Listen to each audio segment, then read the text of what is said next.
주시는 하나님의 말씀은 전도서입니다. 전도서 12장 1절로 2절, 전도서 12장 1절로 2절입니다. 구약 957페이지 우리 함께 한 목소리로 합독하도록 하겠습니다. 시작. 너는 청년의 때에 너의 창조주를 기억하라. 곧 공고한 날이 이르기 전에 너는 아무 낙이 없다고 할 해들이 가깝기 전에 해와 빛과 달과 별들이 어둡기 전에 비 뒤에 구름이 다시 일어나기 전에 그리하라. 한 사람이 왕자에 앉아 있었습니다. 그 사람은 세상의 모든 사람들이 추앙을 하며 존경하는 왕이었습니다. 주변의 수많은 나라들의 귀족들을 비롯하여 왕들까지도 그에게 찾아와 자문을 구하고 지혜를 구했습니다. 그는 세상에서 가장 부유하고 지혜롭고 강인하기까지 했습니다. 그리고 수많은 여인들의 사랑도 받았습니다. 그는 영화로운 왕의 모습을 가질 수밖에 없는 왕이었습니다. 하지만 세월이 지난 어느 날 왕은 어느 때와 마찬가지로 모두가 부러워하는 그 왕자에 앉아 있었습니다. 하지만 그의 표정은 모두가 부러워해야 할 사람의 모습이 아니었습니다. 수심이 가득하였습니다. 그리고 그는 지난날을 회상하며 이렇게 고백합니다. 헛되고 헛되며 헛되고 헛되니 모든 것이 헛되도다. 하벨 하바림 하벨 하바림 하콕 하벨. 그리고 그는 이렇게 고백합니다. 곤고한 날이 이르기 전에 너의 창조주를 기억하라. 그는 다름 아닌 우리가 잘 아는 최고의 부와 최고의 영예를 누렸던 왕 솔로몬 왕입니다. 그는 젊었을 때 아가서를 기록했고요, 중년 때에 잠언을 기록했고, 이제 장년이 되어서 자신의 인생을 돌아보며 전도서를 기록했습니다. 오늘 읽은 이 전도서는 어떻게 보면 그의 삶의 결이 담긴 말씀입니다. 우리가 잘 아는 솔로몬은 언제나 지혜롭고 또 성전을 건축한 왕으로 기억하고 있을 것입니다. 하지만 그는 아버지 다윗을 통해 약속하신 하나님의 언약을 누린 왕입니다. 그가 누린 모든 것은 하나님께서 다윗과 약속한 언약한 것들이었거든요. 그래서 그도 그것을 알고 있었습니다. 그래서 이렇게 기도를 하죠. 열왕기상 8장 24절에 보면 이렇게 8장 24절부터 한번 보겠습니다. 주께서 주의 종 내 아버지 다윗에게 하신 말씀을 지키사 주의 입으로 말씀하신 것을 손으로 이루심이 오늘과 같으니이다. 이스라엘 하나님 여호와여, 주께서 주의 종 내 아버지 다윗에게 말씀하시기를 내 자손이 자기 길을 삼가서 내가 내 앞에서 행한 것 같이 내 앞에서 행하기만 하면 내게서 나서 이스라엘의 왕위에 앉을 사람이 내 앞에서 끊어지지 아니하리라 하셨사오니 이제 다윗을 위하여 그 하신 말씀을 지키시옵소서. 그런즉 이스라엘 하나님이여, 원하건대 주는 주의 종 내 아버지 다윗에게 하신 말씀을 확실하게 하옵소서 라고 합니다. 하나님은 다윗에게 언약한 모든 것을 솔로몬을 통해서 나타내 보이십니다. 사실상 솔로몬 왕국은 다윗의 언약이 이 땅에 이루어진 것이라고 볼 수 있습니다. 다윗을 통해서 하나님 나라를 세우죠. 조금 이제 성경 신학적으로 이렇게 보면은 다윗을 통해서 하나님의 나라를 세우는데 그게 바로 성전을 세우는 겁니다. 그리고 하나님의 지혜가 솔로몬을 통해서 이 땅에 나타나죠. 그게 바로 성전을 세워 나가는 지혜입니다. 그리고 그 모든 것들 주변에서 존경하고 우러러봅니다. 솔로몬을 우러러보듯이. 그게 바로 성전을 통해 나타나는 하나님의 영광입니다. 이게 바로 솔로몬을 통해서 세워지는 것이고요. 그래서 솔로몬이 받은 지혜는 한마디로 성전을 짓고 세워나가고 참 성전으로 이어지는 것이 무엇인지를 알게 하는 것이 솔로몬이 가진 지혜이고 솔로몬이 받은 지혜입니다. 그래서 그는 하나님의 참된 성전, 우리 주님의 모형이며 오늘날 성도들의 모형인 성전이 어떻게 지어져 가는가를 깨닫게 된 이후에 솔로몬은요, 그는 그것을 깨달은 이후에 이 전도서를 기록한 것입니다. 그래서 뭐라고 얘기합니까? 모든 것이 헛되고 헛되며 헛되고 헛되니 헛되도다. 사랑하는 성도 여러분, 제가 새해 첫 주일 신년 예배 때 이런 이야기를 왜 하겠습니까? 전도자는 알게 되었습니다. 솔로몬이 이 전도자는 알게 되었습니다.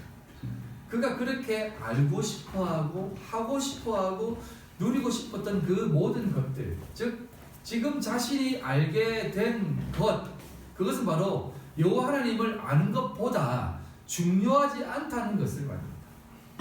그가 누려왔던 모든 것들은 정말 그 여호와를 아는 것보다 중요하지 않다. 심지어 그동안 누려왔던 그 모든 것들은 헛되고 헛되며 헛되고 헛되니 헛되도다 라고 하는 것을 알게 됐다는 것입니다. 그는 하나님을 알지 못했습니다. 여러분 이 부분을 좀 잘 들어보시기 바랍니다. 그는 하나님을 알지 못했습니다. 어떻게 보면 당연한 것이죠. 하지만 하나님을 알려고 하지 않았습니다. 그는 하나님을 믿기만 했습니다. 자신의 아버지 다윗을 이끄시고 다윗에게 약속한 것을 자신에게 이행할 것을 믿었습니다. 그렇죠? 그런 하나님을 그는 믿었습니다. 하지만 그는 하나님을 알려고 하지 않았다는 겁니다. 여러분 이 차이를 조금 잘 오늘 좀 이렇게 이해하시기 바랍니다. 그 믿음이라는 것은요, 사람의 믿음이라는 것은 언제나 모래 위에 지은 집과 같습니다. 아주 조그마한 틈만 생기면 와르르 무너지는 게 사람의 믿음입니다. 사람의 믿음이란 언제나 바뀝니다. 그가 말년에 이방신들을 받아들이고 이방신들을 믿었다는 것은 성경 전체가 기록하고 있는 내용입니다. 그렇듯 사람의 믿음이라는 것은 그렇습니다. 언제나 조그마한 틈만 있으면 와르르 무너지는 게 사람의 믿음이에요. 그래서 그는 그것을 깨닫고 나서 이렇게 해요. 지금 청년의 때에 창조주를 기억해라. 그가 노년의 이 전도서를 기록하면서 나는 이것이 노년에 깨달았다. 하지만 지금 이것을 읽는 모든 청중들, 청자들, 독자들이라고 표현하지 않겠습니다. 이 말씀을 듣고 보고 있는 사람들은 청년의 때에 창조주를 기억했으면 좋겠다. 이 기억하라는 말은 단순히 리멤버가 아닙니다. 창조주를 기억하라는 말은 하나님이 누구이시며 어떻게 이스라엘 백성들, 즉 주의 백성들을 이끄셨는가를 상기하고 생각하라라고 하는 뜻으로 말씀하고 있는 겁니다. 그래서 그 기억은 기억하는 행위와 행동을 결과적으로 나타내는 것이기 때문에 그러한 모든 것들로 나타내 보여라 라고 하는 겁니다. 이 기억하라라고 하는 말씀이 에스겔서 6장 9절에 또 동일하게 사용되어지는데요. 그 의미를 좀 생각해 보면 너희 중에 살아남은 자가 사로잡혀 이방인들 중에 있어서 나를 기억하되 그들이 음란한 마음으로 나를 떠나고 음란 눈으로 우상을 섬겨 나를 근심하게 한 것을 기억하고 스스로 한탄하리니 이는 그 모든 가증한 일로 악을 행하였음이라 라고 합니다. 이 내용이 어떤 내용이냐면 조금 설명을 드리면 에스겔 선지자는 포로기 기간에 유다 백성들을 향해서 하나님을 대언한 선지자이며 동시에 제사장이었습니다. 그는 유대인 식민지 지역인 그 그발 강가 한 지역인 델 아빕이라는 곳에서 말씀을 대언했습니다. 여러분 생각해 보시면 알 겁니다. 포로로 잡혀 식민지 생활을 하고 있는 그들에게 이 에스겔 선지자는 너희들 완전히 더 망하게 될 거야. 점점 더 망하게 될 거야. 이렇게 해서 예언한 겁니다. 이 유다 백성들은요 3차에 걸쳐서 포로로 잡혀가는데요. 첫 번째 포로로 잡혀갔을 때 우리가 잘 아는 다니엘이 잡혀갑니다. 그러니까 이 1차 포로 때는 어떤 느낌인지 아시겠죠? 그 귀족들과 조금 똑똑한 아이들을 다 볼모로 다 잡아갑니다. 그러니까 조금 유력한 집안의 자손들을 다 잡아갑니다. 여러분, 이 자신의 자식, 똑똑한 자식이 바벨론 포로로 끌려가는 것을 한번 생각해 봅시다. 정말 괴롭거든요. 특히 이방신들이 있는 그곳에 잡혀갑니다. 물론 바벨론은 그렇게 해서 유화 정책을 펼칩니다. 1차 포로 때. 근데 2차 포로 때 이 에스겔이 잡혀가는데요. 왜 이렇게 잡혀가냐면 바벨론하고 애굽하고 전쟁을 벌입니다. 전쟁을 벌일 때 이집트 군대가 조금 강해 보였거든요. 그래서 이스라엘 민족이 바벨론에 딱 붙습니다. 그 이집트 왕이 누구냐? 바로 느고 들어보셨죠? 바로 느고 왕입니다. 그래서 이 바로 느고 왕이 여호와김이라고 하는 그 바지 왕을 딱 세워서 너희들 내 말 잘 들어. 내 말 잘 들으면 너희 나라 지켜줄게 하면서 이집트에 딱 붙어봅니다. 그래서 그때 막 그 이사야 선지자하고 막 예언합니다. 그러지 마라. 왜 이집트, 애굽에 비를 붙어서 애굽을 의지하느냐? 막 그렇게 한 것입니다. 그래서 바벨론하고 그 갈그미시에서 이렇게 전쟁이 일어나가지고 이집트가 대패합니다. 바벨론 이겨버리죠. 그래가지고 바벨론이 와가지고 여호와김에게 너희 이놈 자식 왜 이집트에 붙어서 그래? 이집트에서 붙어서 먹을 거야? 우리한테 붙어 먹을 거야? 그러니까 바벨론 왕에게 붙겠습니다. 이렇게 해서 다시 바벨론 왕을 이렇게 섬깁니다. 근데 그게 하나님의 뜻이었거든요. 바벨론이 너희들을 지배할 것이다 라고 했는데 이 여호와김이 딴 마음을 먹습니다. 조공을 바벨론에 바치다가 이집트한테 원조를 취합니다. 그거 알고 바벨론이 다시 와가지고 자식들 어디서 내 말 안 듣고 하면서 박살내가지고 그때 느부갓네살 왕, 다니엘 왕과 함께 이렇게 하나님에 대해서 알고 있었던 왕이었거든요. 그럼 박살내가지고 2차 기한 때 다 집어가고 또 다시 포로로 잡아간 겁니다. 바벨론 포로 잡혀가는 걸 3차라고 했죠. 마지막 3차가 남아있죠. 그때 이스라엘 민족들이 그 식민지에서 막 얘기합니다. 그때 선지자들이 여러 있었거든요. 우리 괜찮을 거야. 평안할 거야. 잘 될 거야. 하면서 평안을 외치던 선지자들이 있었습니다. 그들을 가리켜서 에스겔은 거짓 선지자다. 아니야. 너희들은 다시 한번 완전히 잡혀갈 거야. 처음에는 3분의 1 백성이 불에 타 죽을 것이고 또 나중에 두 번째 3분의 1은 칼에 맞아 죽을 것이고 나머지 3분의 1은 다 잡혀올 거야. 이렇게. 그러니까 이 식민지 땅에 있었던 그 유대인들이 에스겔을 얼마나 미워했겠습니까? 에스겔을 얼마나 괴롭히고 막 공격했겠습니까? 네가 그러고도 선지자냐? 에스겔은 무엇을 외치냐면 기억해라. 너희들이 지금 왜 이 모양 이 꼴인지를 기억해라 라는 겁니다.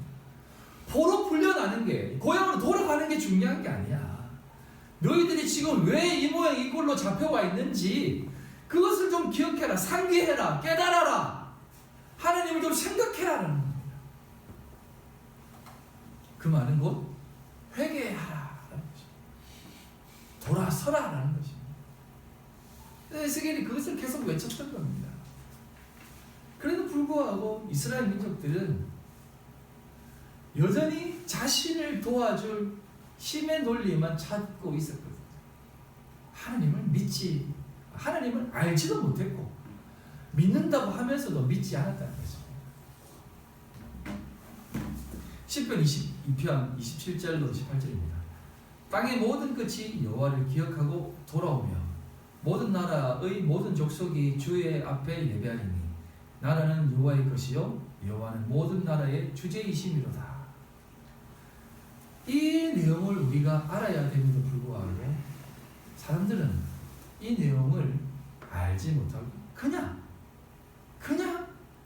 믿었습니다. 그럼 그냥 믿는다는 게 뭔지 아세요? 여러분 이상하게 들릴지 모르겠지만 하나님을 아는 것과 하나님을 믿는 것은 다릅니다. 하나님을 안다라고 하는 것과 믿는다는 것은 무슨 차이가 있냐면 여러분 믿음이라는 것은 하나님이 우리를 반드시 도와줄 거라 믿고 있잖아요. 그런데 조금 안 도와주는 일이 생겨요. 힘든 일이 생겨요. 그러면 그 믿음은 빠그러집니다. 믿었는데 발등치키네. 그러니까 어떻게 되는 이스라엘 민족들이 이집트, 애굽의 원조를 취하는 겁니다. 우리도 마찬가지예요. 하나님을 믿고 있습니까? 아니면 하나님을 알고 계십니까? 여러분은 하나님을 아셔야 돼요. 이 질문이 조금 이상하게 들릴지 모르겠지만 우리가 하나님을 믿고 바라면서 하나님이 어떤 분이신가를 너무나 모르고 있기 때문에 그렇다는 생각을 해보지 않았습니까? 제가 지난번에 하나님에 대해서 하나님은 누구신가라고 하는 부분을 좀 개괄적으로 설명드렸습니다. 하나님이라고 하는 용어 어떻게 하나님이라고 번역되어졌는지에 대해서 설명을 좀 드렸고 또 그 하나님이라는 그 번역된 그 단어가 원어적으로 야훼 혹은 엘로힘의 엘이라고 말씀드렸습니다. 엘이라고 하는 것은 첫 번째 그리고 처음이다라고 하는 개념에서의 창조주 하나님을 담고 있고 그 다음에 여호와 하나님 야훼라고 번역된 이 하나님 여호와라고 하는 단어는 호흡으로 호흡을 건네주는 하나님의 참된 말을 진리의 말을 우리에게 건네주는 그런 분으로 이렇게 해석되어진다고 말씀드렸습니다. 그런 개념 속에서 하나님을 설명을 드렸는데 이제부터는요 올 한 해는 이 하나님의 그 하나님이 어떤 분이신가, 하나님은 어떤 존재이시고 어떻게 우리에게 존재하시고 우리를 어떻게 이끄시는가에 대한 부분을 여러분들과 한번 세부적으로 나눠보려고 합니다.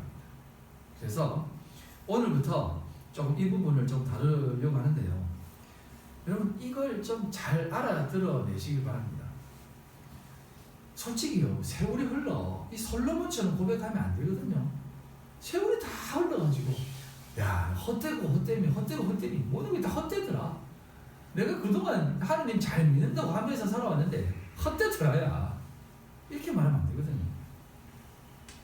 우리가 청년의 때부터 여호와 하나님을 잘 알아가지고 우리의 삶 가운데에 야 내가 지금 사는 삶이 참되고 참되며 참되고 참되니 모든 것이 참되도다 라고 하는 그런 고백을 해야 됩니다. 그러려면 우리가 하나님을 더 깊이 하나님을 더 생각하고 기억하고 아셔야 됩니다. 자 그럼 우리가 먼저 살펴볼 부분은 오늘 첫 시간은 요한복음 1장인데요. 이 요한복음 1장은 어떻게 보면 참 중요한 내용을 담고 있습니다. 자 요한복음 1장 1절로 4절입니다. 태초에 말씀이 계시니라. 이 말씀이 하나님과 함께 계셨으니 이 말씀은 곧 하나님이시니라. 그가 태초에 하나님과 함께 계셨고 만물이 그로 말미암아 지음받으셨으니 지은 것이 하나도 그가 없이는 된 것이 없느니라. 그 안에 생명이 있으니 이 생명은 사람들의 빛이라. 이 말씀은 곧 하나님이시라 라고 말씀하죠. 이 말을 원어로 보면 보시면 좀 적어놨는데요. 데오스 엔 호 로고스입니다.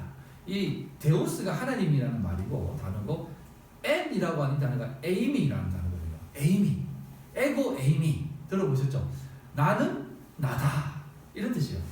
에고 에이미가 나는 스스로 있는 존재다. 에이미라는 단어는 나는 뭐뭐다, 나는 이다라는 단어와 함께 이면서 계속해서 이것으로 존재할 것이다라는 뜻이에요. 계속해서 존재하는 거예요. 미완료거든요. 계속해서 그렇게 존재하면서 앞으로도 끊임없이 그 존재로 있을 것이다 라는 개념이에요. 그게 이제 로고스, 그 말씀이다 라는 겁니다. 하나님이 그 말씀으로 내가 계속 있을 것이다 라는 뜻이에요. 그래서 이렇게 말씀하시는데 부가적으로 그 안에 생명도 있고 그 생명이 빛이라고 말씀하셔요. 이 말씀은 물론 예수 그리스도를 가리키는데 그 부분은 조금 뒤에 살펴보고요. 하나님은 누구신가 라는 의미에서 보면 하나님은 말씀이라고 하고 또 참 생명이 있고 그 생명은 곧 빛이라고 말합니다. 그렇다면 하나님이라는 존재가 지금 우리에게 어떻게 존재하고 존재되어지고 있냐라고 설명하냐면 말씀, 생명의 빛 이렇게 얘기하고 있습니다. 그것으로 우리에게 나타내 보여주고 있다라고 얘기합니다. 그럼 이 말씀, 생명의 빛을 알게 되면 하나님을 알게 되는 것이겠죠. 그럼 이 말씀이란 무엇을 말하는 것일까요? 그것은 첫째로는 우리가 알고 있는 말씀의 주체이신 예수 그리스도의 말씀을 통해서 그 말씀이 무엇인지를 알 수가 있고 또 여기에는 빛도 포함되어 있습니다. 그래서 말씀과 빛을 또 하나로 얘기하십니다. 그 동틀어서 그렇게 해서 우리 속에 비추어진다라고 하거든요. 자, 그럼 하나님이라는 실체가 이 땅 가운데 비춰진다라고 하고 있습니다. 이걸 요한복음 1장 9절에 이렇게 말씀하고 있습니다. 참빛 곧 세상에 와서 각 사람에게 비추는 빛이 있었나니 라고 합니다. 참빛이 세상에 와서 모든 사람에게 비춘다고 합니다. 하나님이 이 세상의 모든 사람들에게 그렇게 자신을 나타내 보여주고 있습니다. 모든 사람들에게 다 나타내 보여주고 있어요. 하나님은. 그런데 뭐라고 지금 연결하고 있냐면 요한복음 1장 10절로 11절입니다. 연결해서 그가 세상에 계셨으며 세상은 그로 말미암아 지은 바 되었으되 세상이 그를 알지 못했고 자기 땅에 오매 자기 백성이 영접하지 아니하였다고 합니다. 하나님은 세상에 원래부터 계셨고 이 세상은 그가 만드셨다고 하는데 아이러니하게도 세상이 하나님을 알지 못했다고 하고 심지어 영접하지 않았다고 합니다. 그리고 뭐라고 하냐면 13절에 이렇게 합니다. 이는 혈통으로나 육정으로나 사람의 뜻으로 나지 아니하고 오직 하나님께로부터 난 자들이다라고 합니다. 세상 모든 사람들에게 하나님이 비추어지는데 이 비추어지는 하나님은 혈통으로나 육정으로는 깨달을 수 없다는 겁니다. 육정이라는 말이 세상의 모든 지혜와 노력을 얘기하는 거거든요. 깨닫지 못한다는 거예요. 그거 어떤 방법으로는 그냥 오직 하나님께로부터 난 자들만 안다라고 합니다. 자, 그럼 앞으로 돌아가서 제가 하나님을 기억하라, 하나님을 아는 것이다라고 말씀을 드렸는데 그 하나님을 아는 것은 세상의 어떤 방법으로 알려고 노력을 해도 되어진 것이 아니다라고 오직 하나님의 깨로부터 난 자들만 아는 것이다라고 말하니까 우리가 어떻게 하나님을 알 수 있겠습니까? 라고 하는 생각 들지 않습니까? 지금 세상이 하나님을 알지 못하는 것은 당연한 것입니다. 그래서 사도 바울은 이렇게 말씀을 이어갑니다. 요한복음 1장 14절입니다. 말씀이 육신이 되어 우리 가운데 거하시네 우리가 그 영광을 보니 아버지의 독생자의 영광이요 은혜와 진리가 충만하더라. 충만하다라는 것은 아버지로 가득하다라는 뜻이거든요. 근데 아버지가 그를 통해서 나타난다는 뜻입니다. 말씀이 육신이 되어라고 하죠. 아까 말씀이 하나님이라고 말씀드렸죠. 그 하나님이 육신이 되셔서 우리 가운데 오셨다고 합니다. 이게 바로 하나님을 하나님으로 알 수 있는 길이다라고 말씀해 주고 있는 거예요. 말씀과 그럼 하나님을 기억하고 하나님을 알려면 어떻게 해야 합니까? 그게 바로 예수 그리스도의 말씀과 그의 삶을 통해서 우리가 그의 삶을 통해서만 하나님을 알 수 있다라고 말씀해 주고 있는 겁니다. 이게 어떻게 보면 당연한 것이다라고 생각되어지죠. 이게 양날의 검입니다. 여러분 예수 그리스도를 그냥 말씀하고 살아온 삶만을 그냥 표면적으로 보면 그건요 우리를 죽이는 존재로밖에 되지 않습니다. 그 말씀의 진리를 깨달아 참된 의미를 깨달아야만 그 육신으로 오신 예수 그리스도의 삶을 통해서 하나님을 볼 수 있습니다. 그래서 예수 그리스도를 어떻게 보느냐에 따라서 삶과 죽음의 길은 완전히 달라집니다. 제가 늘 종교에 몰면 안 된다는 것도 여기에 있습니다. 이슬람도 하나님을 믿고 힌두교도 절대적 신을 믿습니다. 불교는 좀 다른 의미가 있겠지만 세상의 모든 종교는 어떤 절대적 신을 믿습니다. 그 절대적 신이 하나라는 개념은 유일하다는 개념이거든요. 그 유일신을 믿는 겁니다. 그들에게 있어서의 신 역시 유일신이기 때문입니다. 그래서 그 절대적 존재를 믿기 때문에 모든 사람은 다 종교를 가지고 있습니다. 자신을 절대적 신으로 믿는다면 자신을 종교화하고 있는 사람입니다. 그리고 재물을 절대적인 것으로 재물이 없으면 안 돼! 라고 하는 사람은 재물을 섬기는 사람입니다. 명예가 없으면 안 돼! 라고 하는 사람은 그 명예를 절대적 신으로 믿는 사람입니다. 행복해야만 돼! 우리의 삶은 행복해야 돼! 라고 하는 사람은 행복을 절대적 신으로 믿는 사람들입니다. 과학을 절대적 신으로 믿는 사람들도 있습니다. 과학이야말로 진짜지 라고 하는 사람은 과학을 종교로 믿는 사람입니다. 그렇기 때문에 그게 바로 종교입니다. 하지만 우리가 믿고 진리라고 알고 있는 신은 여호와 하나님입니다. 그리고 그 하나님을 아는 것, 곧 그분이 육신의 몸으로 입고 오신 예수 그리스도를 통해서 그것을 깨달을 수 있다라고 하는 것을 아는 사람이 진짜 하나님을 믿고, 여기서 믿는다는 것은 앞에서 믿는 것과 좀 다른 개념입니다. 믿고 아는 것이다. 그렇게 되어질 때 우리 인생은 헛되지 않은 인생이 됩니다. 참된 인생이 된다는 것입니다. 자, 지금부터 하는 얘기를 조금 이렇게 좀 마음을 좀 열고, 와, 이런 생각을 하시네라고 하는 마음을 들어보시기 바랍니다. 구약의 인물들은요, 예수 그리스도를 알지 못했습니다. 그들은 하나님을 어떻게 알았을까요? 몰랐습니다. 아무도 하나님을 몰랐습니다. 구약의 인물들은, 구약의 사람들은 보시면 알 수 있잖아요. 왜 그렇게 어리석고 우매하고 늘 넘어지고 자빠지고, 아니 어떻게 이 상황에서 이렇게 살 수가 있지라고 하는 생각 들지 않습니까? 하나님이 여전히 계심에도 불구하고 그들은 하나님을 밥 먹듯이 배신합니다. 왜 그렇습니까?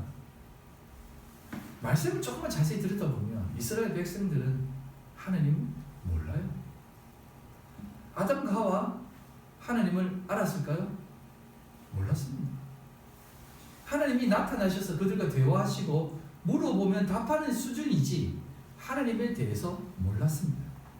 그래서 그들은 선악과를 먹고 난 모습으로 그냥 그렇게 살았습니다. 그리고 어떻게 보면 노아의 홍수도 당연한 결과입니다. 노아의 홍수가 일어났음에도 불구하고 그들은 하나님을 알았을까요? 하나님을 몰랐습니다.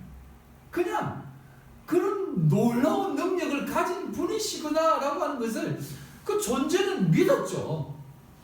여러분, 그 존재는 믿습니다. 누구나 다 존재는 믿어요.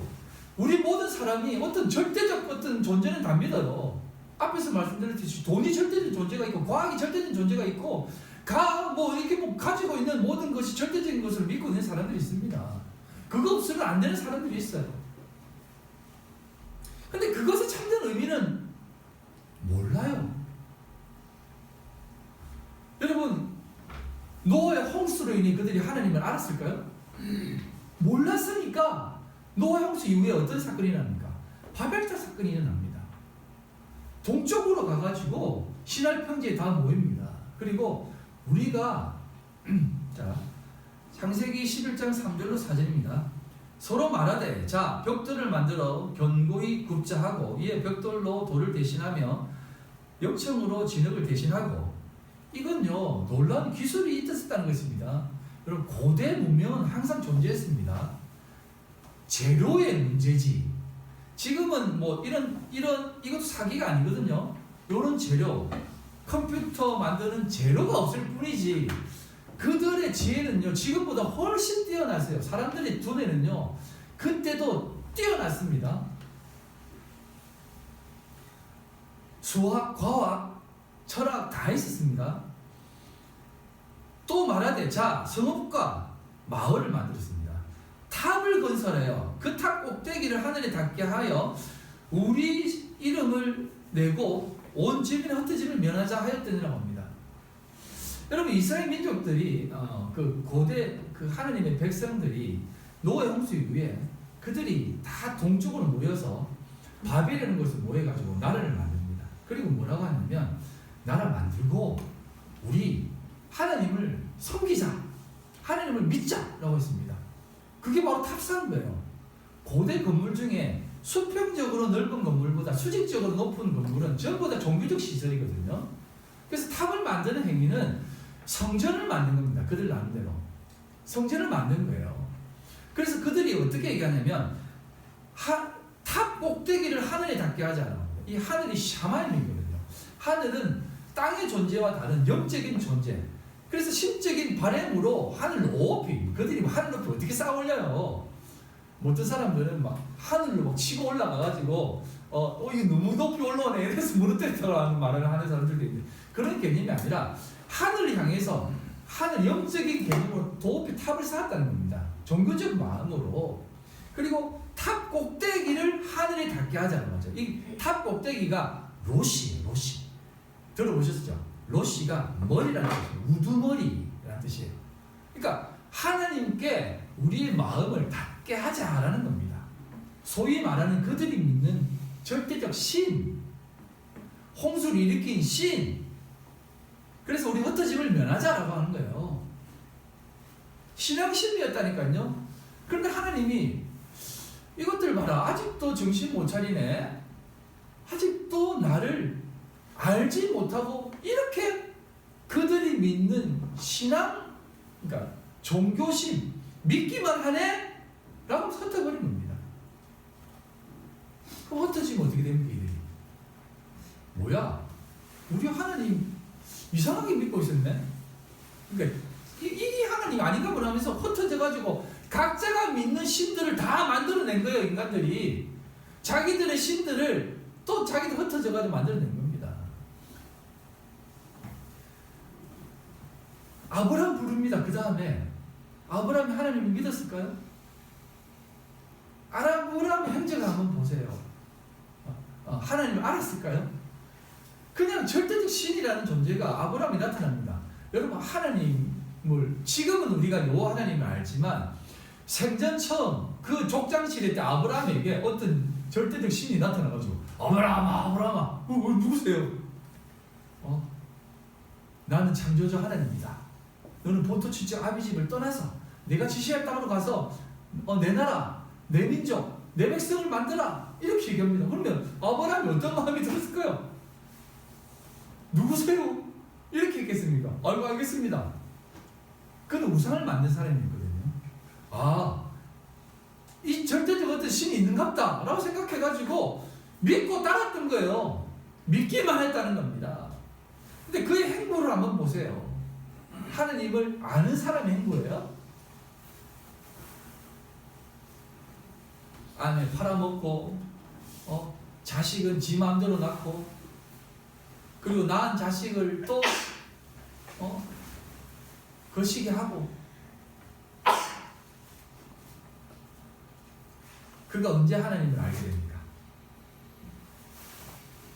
자신에게 준 이삭, 자신의 전부인 이삭을 모리아산에 바칠 때 아브라함 이제 네가 나를 진짜 아는구나 라고 했습니다. 여러분, 그전에는 아브라함 하나님 몰랐어요. 그냥 믿기만 했습니다. 그의 자식들 한번 보세요. 삶을 한번 보세요. 하나님 아는 자의 모습입니까? 이삭도 마찬가지고, 이삭이 낳은 에서와 야곱. 에서는 보세요. 에서는 더 그냥 복주는 하나님으로만 알고 있었잖아요. 그냥 자기가 어떤 절대적 자기 의지하는 하나님으로밖에 못 믿었어요. 오늘날 똑같습니다. 기복신학, 번영신학, 복 주세요 하는 거 똑같은 거예요. 야곱 보세요. 하나님 복 주는 존재로만 알고 복 받으려고 이렇게 속여가지고 돈만 받고 헛딱 도망치지 않습니까? 그 외삼촌 라반 집에서 살아가는 행세 보세요. 어떻게든 많이 벌려고. 그게 무슨 하나님을 아는 자의 행세입니까? 야곱의 12아들 한번 보세요. 요셉 그나마 하나님의 꿈을 받아가지고 하나님의 인도함을 받았지. 그 11형제 하는 행실을 한번 보세요. 그게 하나님을 믿는, 하나님을 아는 자들의 모습입니까? 세상 그 어떤 형제보다 더 완악하고 악한 놈 아닙니까? 악한 놈들 아닙니까? 어떻게 동생을 굶어 죽이려고 하고, 팔아가지고, 저기 노예 삼아가지고 팔게 하고, 아버지를 그렇게 슬프게 하면서 눈 하나 깜짝하지 않습니까?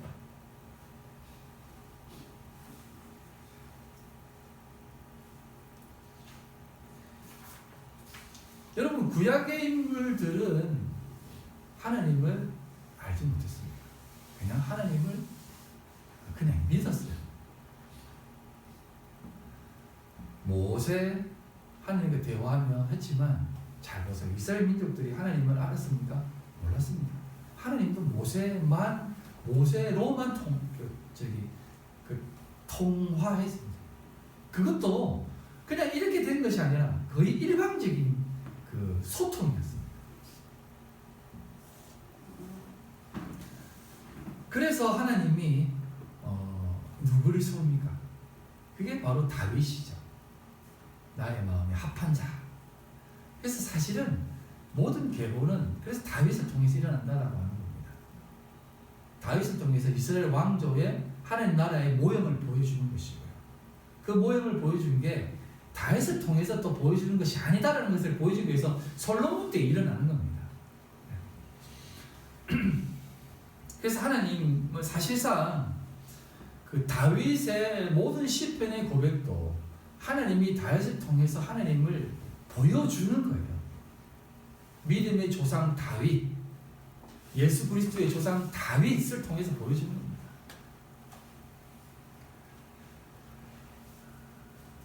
그래서 다윗 역시 하나님을 잘 몰라요. 그래서 하나님을 떠난 다윗의 모습 완전히 지 맘대로잖아요.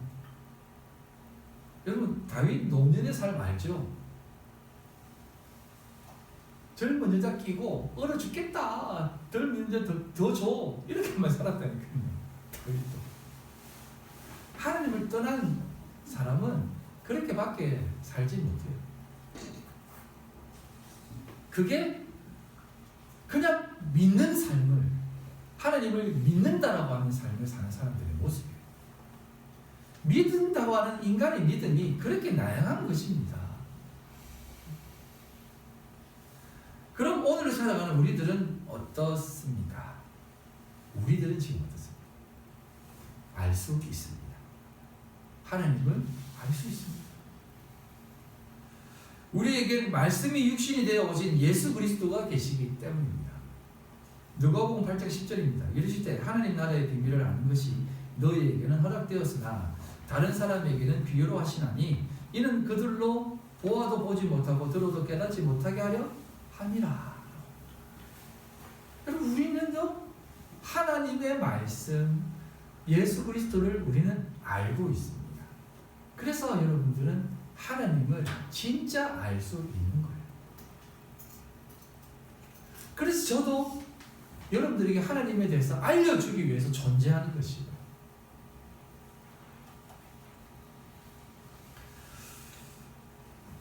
올 한 해는요 2026년도에는 정말로 하나님을 참되게 알아가는 한 해가 되었으면 좋겠습니다.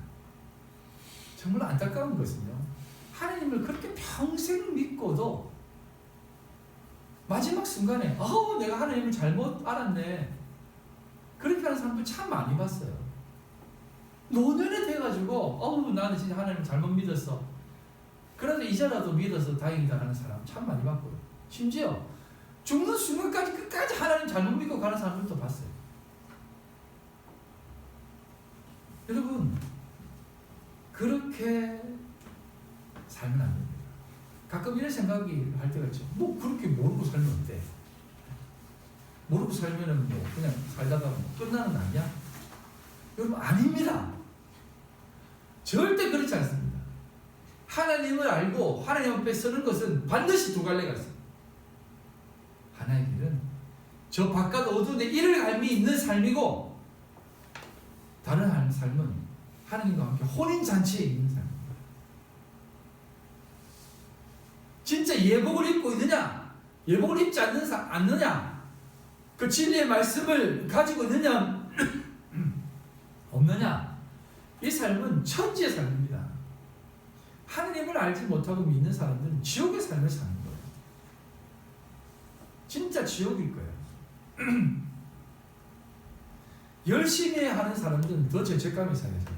아니, 그렇게 살다가 더 지옥으로 갈 거예요.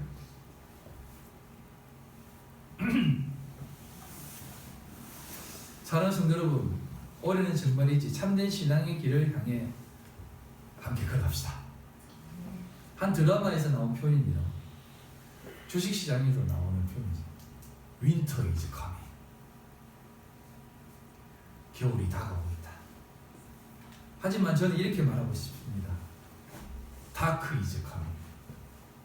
Dark is coming. 어둠이 다가오고 있다고 저는 생각합니다. 우리 가운데 어둠이 다가오고 있습니다. 하지만 요한복음 9장 4절에 이렇게 얘기합니다. 때가 아직 낮음에 나를 보내신 이의 일을 우리가 하여야 하리라. 밤이 오리니 그때는 아무도 일할 수 없느니라. 지금은요, 그래도 아직 낮입니다. 하나님을 더욱더 힘써 알아가시기 바랍니다. 하나님을 더욱더 힘써 알아가 그 알아감의 삶에서 주어지는 참된 만족과 기쁨과, 내 인생은 진짜 참되고 참되며 참되고 참되니 모든 것이 참되도다라고 하는 삶으로 살아가시기 바랍니다. 그래서 주어진 삶 가운데 참된 기쁨을 누리시고 참된 생명의 빛 가운데 살아가시고, 또한 이 다크 이즈 커밍인 이 삶에 그 어두운 곳에 그 빛의 삶, 빛을 밝히시기 바랍니다. 여러분, 이제 빛을 밝히셔야 돼요. 빛을 들고 진짜 어두움을 밝히시는 삶이 되시기 바랍니다. 올해는 이제는 웅크리지 마시고 우리 믿음의 사람으로 하나님을 더욱더 나타내시고, 정말 빛을 드러내는 삶이 이것이구나라는 것을 더욱더 깨달아 세상 사람들에게 빛을 드러내시는 여러분들의 삶이 다 되시기를 주님의 이름으로 간절히 소망합니다. 기도하겠습니다. 하나님 아버지, 감사합니다. 오늘 우리에게 주시는 하나님의 말씀을 마음속에 다시 한번 새겨봅니다. 어둠이 다가오고 있음을 우리는 압니다. 하지만 그 어두움을 빛으로 밝히시는 우리 주님의 그 빛을 우리 속에 담아 이 세상 어두운 가운데 밝히기 소망하오니, 하나님, 올해는 더욱더 빛의 삶을 살아갈 수 있도록, 빛의 삶을 알아갈 수 있도록 주님 기름 부어 주시옵소서. 감사드리며 예수님 이름으로 간절히 기도드립니다. 아멘.